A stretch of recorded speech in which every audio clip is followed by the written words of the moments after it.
Bénin, écoutez, nous sommes tous des Africains, nous sommes assis ici. Le Bénin, c'est un pays voisin. Nous pouvons nous informer régulièrement de ce qui se passe au Bénin, les médias, les échanges entre personnes, les voyages et tout. Le Bénin, excusez-moi le terme, peut-être ça va choquer les gens. Le problème du Bénin, ce n'est pas le président Patrice Talon, mais le problème de Patrice Talon, c'est de s'être soumis à un diable extérieur. Sinon, Patrice Talon, en tant qu'individu, je ne crois pas qu'il ait quoi que ce soit contre les pays de l'AES. Il est sous ordre pour nuire aux pays de l'AES.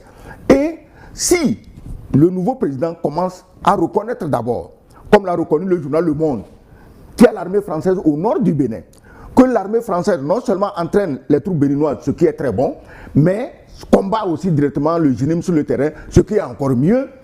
Mais là, on commence à comprendre qu'il y a une certaine transparence et que le désir d'utiliser l'armée française et les terroristes pour nuire aux pays du Sahel est levé. Mais tant qu'on continue à menacer les journalistes, dès qu'on dit qu'il y a un petit militaire français au nord du Bénin, tu deviens le diable. Mais pourtant, eux, ils passent leur temps à accuser les pays du Sahel d'avoir les soldats russes. Mais je n'ai jamais vu un pays du Sahel menacer un journaliste parce qu'il a dit qu'il y a des Russes au Mali, au Burkina ou au Niger.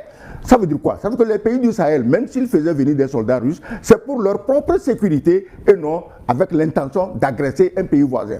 Entre celui qui amène des troupes étrangères pour sa propre sécurité et celui qui amène des troupes étrangères qu'il cache, qu'il renie, qu'il camoufle, juste parce qu'il veut agresser les autres, c'est ça, c'est là-bas qu'il y a la différence. Sinon, Patrice Talon, mais attends, c'est un Béninois, c'est un Africain, c'est un Béninois, il aurait quoi contre ses frères du Bénin, du Mali, du Niger et du Burkina? Il est sous ordre. Le nord de son pays a été envahi par les troupes françaises qui soutiennent les terroristes et ces terroristes continuent à massacrer les populations, aussi bien civiles que militaires béninoises. On nous a dit que oui, depuis que les Français sont partis, le terrorisme augmente au Mali, Burkina, Niger. Qu'on me dise, j'ai déjà posé la question ici la dernière fois, pourquoi la présence de ces troupes françaises au nord, au lieu de calmer les terroristes, donne plutôt de la vigueur aux terroristes qui s'en prennent crapuleusement aux forces armées béninoises. Voilà les équations auxquelles le nouveau président aura à faire face. Et comment tu crois qu'il peut faire face à ça quand celui qui lui a donné gratuitement le pouvoir a son opinion? Tu as écouté les dernières conneries des choses, des confessions du pauvre Damiba. Tu as écouté ce qu'il dit? Tu as écouté les pays qui ont mobilisé les troupes pour aller assassiner Traoré?